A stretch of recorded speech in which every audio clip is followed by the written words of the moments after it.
Imagine you have a big family. Grandparents, parents, children, cousins, everyone is connected. Now, what if I tell you CSS also has a family system? And today, you will learn how to target all children inside a parent using something called the Descendant Selector. By the end of this video, you will be able to style elements like a pro. Hi everyone!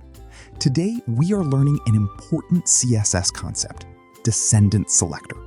Don't worry, I shall explain it in super simple words with many examples so you understand it clearly.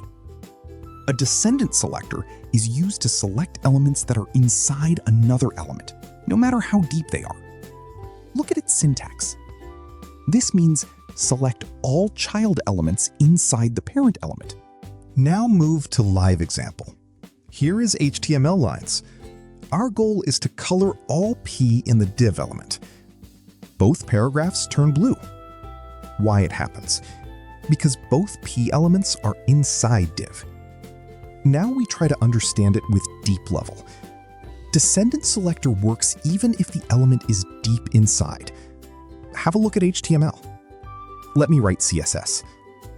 All P elements become red, even though P is inside section or div, because P elements are still inside div, so it gets selected.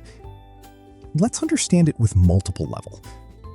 All list items become green, because li is inside div.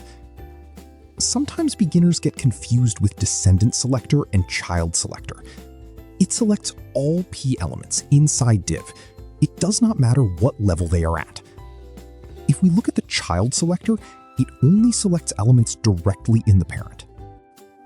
Now we understand it with a real example. Only the paragraph inside container becomes purple. Outside paragraph stays normal. If we change our CSS, now you can see only the direct paragraph inside container becomes purple.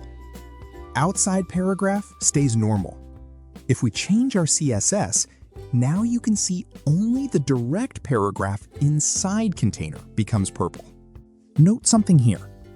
Use Descendant Selector when you want to target all nested elements. It is great for styling sections like nav bars, cards, or layouts. But be careful.